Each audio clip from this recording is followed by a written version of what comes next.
Donc là, ce qui intéresse, parce que donc là, vous pouvez couvrir. Mais ce qui intéresse, c'est de ne pas violer les dispositions qui sont dans le code électoral. Parce que quand même, c'est ce que le code électoral interdit que le CNRA verra à appliquer. Donc le code électoral dit qu'en période de pré-campagne, ce qui est interdit, c'est la manifestation de soutien. Donc ce qui fait que, effectivement, comme on a dit, par toute forme, encore une fois.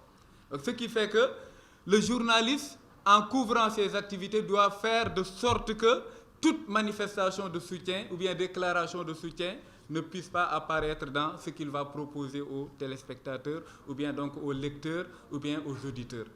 Voilà, donc globalement, c'est...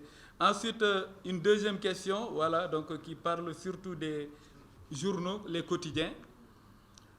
Il a donc parlé d'un point très intéressant parce que les quotidiens, par exemple, du vendredi, apparaissent, donc sont valables jusqu'au week-end.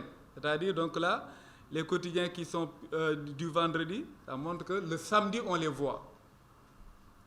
Voilà. Est-ce que, dans ce cas, c'est interdit? Non, parce que aussi, il ne faut pas être plus loyal que le roi. Le code électoral dit que la campagne s'arrête le vendredi à minuit. Donc, si vous bouclez avant minuit, vous êtes toujours, donc vraiment dans les dispositions du code, vous les respectez. Donc là, si c'est bouclé, c'est la raison pour laquelle le CNRA dit que ce qui est interdit, c'est surtout les débats. Par exemple, parce que le jour de l'élection, il n'y a plus à parler des débats où donc on parlait des soutiens ou cas. C'est aussi les interviews, les communiqués, mais aussi les revues de presse. On n'interdit pas donc aux journalistes de la presse écrite de diffuser donc leur quotidien. Mais ce qui est interdit, c'est que les médias audiovisuels ne doivent pas faire la revue de presse à ce niveau. Donc là, peut-être ce sont les citoyens qui vont lire, qui vont découvrir ce qu'il y a. Mais donc, en parlant de la revue de presse, en parlant donc de manifestations, parce que c'était la période de campagne, donc là, on pouvait valablement donc, soutenir tel ou tel, n'est-ce pas? Mais il est interdit de faire une revue de presse le jour, c'est-à-dire le samedi, effectivement. Mais bon, pour la presse quand même qui va paraître, là, c'était dans la légalité parce que c'est avant minuit. Voilà. Voilà, donc plusieurs questions sur équité et équilibre. Est-ce possible pour 47 listes? Voilà. Donc là, je dis tout de suite que équité et équilibre ne signifie pas forcément traiter l'ensemble des listes. D'ailleurs, je le disais à Evelyne même lors d'une émission lors du référendum, je disais que ce n'est pas aux médias d'organiser des activités pour les partis politiques.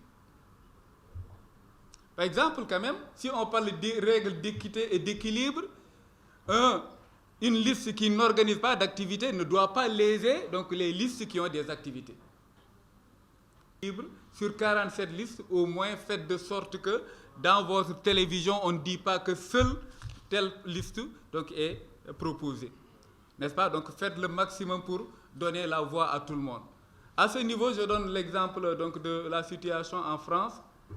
Exemple, en France, sur RFI, sur France 24, c'est le respect des dispositions. Exemple, en France, il est dit que si vous faites un reportage dans une circonscription déterminée, dans le reportage, vous ne pouvez pas donner la parole à tout le monde. Mais à la fin, vous êtes tenu, donc ils disent même, comme nous y oblige la loi, les autres candidats sont.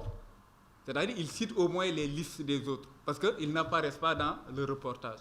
Donc c'est pour dire que vraiment, il y a beaucoup de moyens donc, pour respecter les principes d'équité et d'équilibre.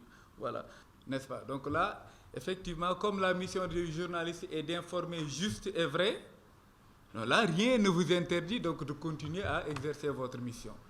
N'est-ce pas? Donc là, comme c'est vous qui informez, donc c'est la vérité. Donc là, quitte à démentir, donc c'est vous. Voilà, donc là, vraiment, il n'y a aucune restriction à ce niveau, bien au contraire. On attend même des journalistes d'informer juste et vrai. Et on a aussi dit qu'à aucun moment, il n'est interdit aux médias de parler de politique. Ding ci am lu la leer